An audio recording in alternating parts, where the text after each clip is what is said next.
You're not really obsessing about having said that his introduction wasn't notable. Come on, what are you really upset about?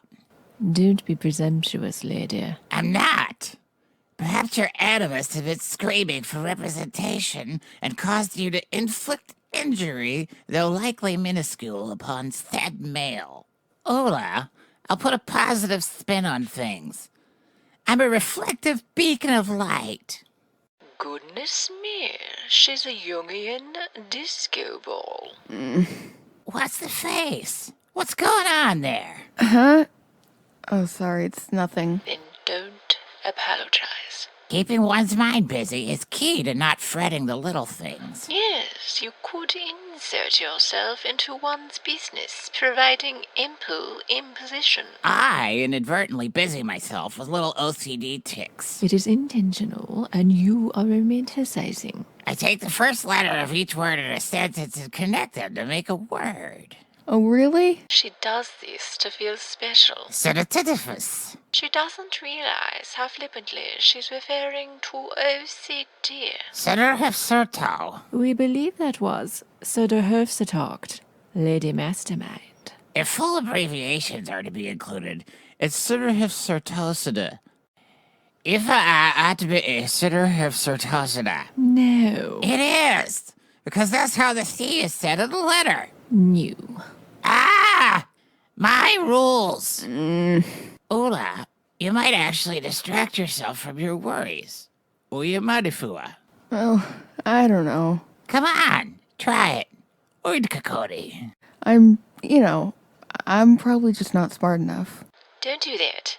Don't belittle yourself for an excuse. Just say, Lady, no. Because it's a stupid habit that you've irresponsibly convinced yourself is an actual affliction that others really do suffer from, but that you've decided really is an OCD tick because you heard somewhere that it affects smart people. Well, look at that. Cured with one paragraph. Ola, there must be bigger issues to fret oneself about that could have a possible solution to them rather than fretting over one past moment. Well, it's sort of both. I do worry I'm coming off as a simpleton or a jerk. No matter what you do, you'll be judged by somebody else for one thing or another.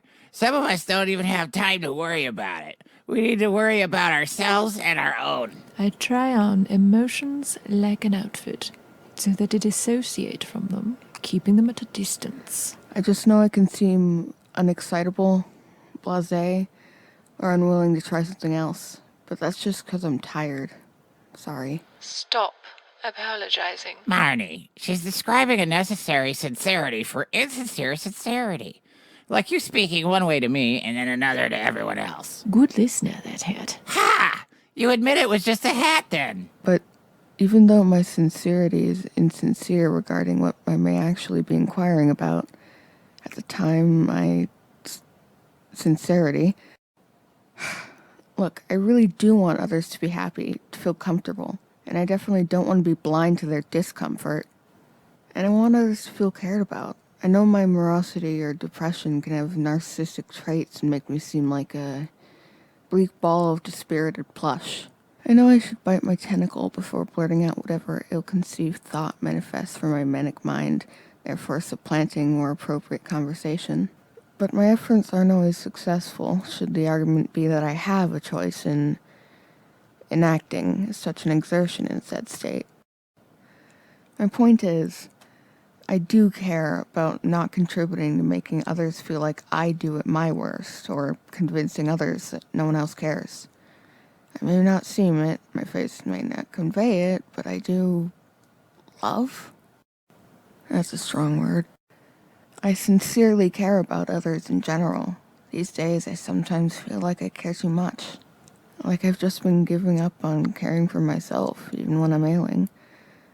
And I wish everyone would just be nice to one another, but at the same time, I can't comply with all the social standards either. Just because we argue or seem less than amiable doesn't mean we completely don't care. But I don't like confrontation, and arguing stresses me out.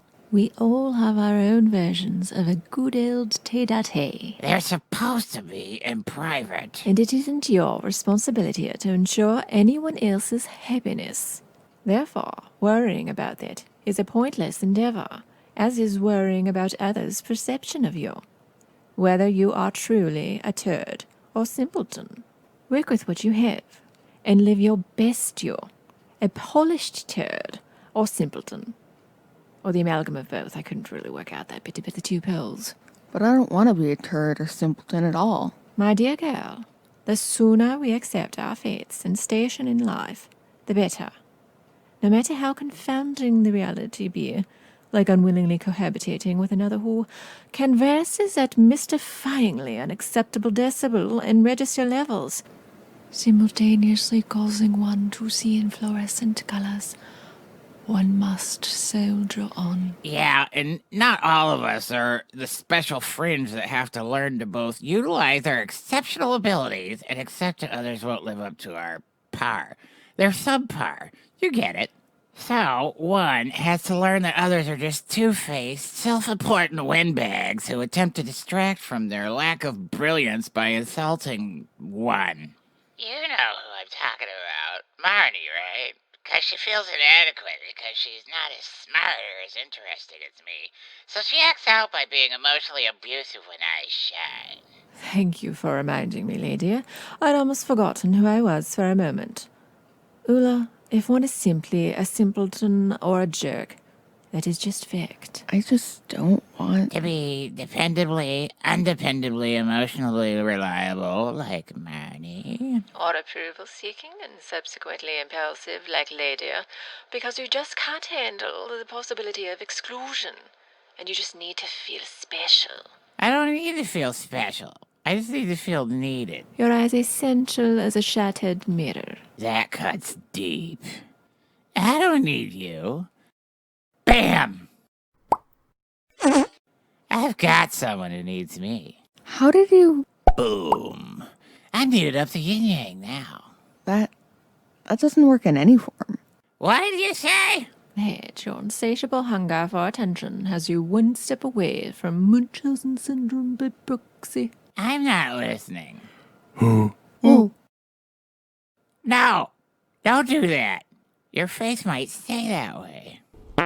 What's that sound, Dula? They farted. Not that, you idiot. Do you hear that? Sounds like a helicopter. That's the Justin's car. Hey, jealous?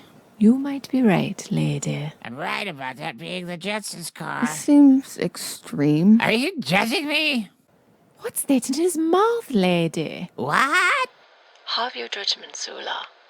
Doing that will help you decide how to live your life, and it will reinforce others' acceptance of their own decisions. Oh, okay. No, we don't. We don't do that. Even ladies? All right. All right. Dang, kids. Keep an eye on him, would you? I need a nap. What? No.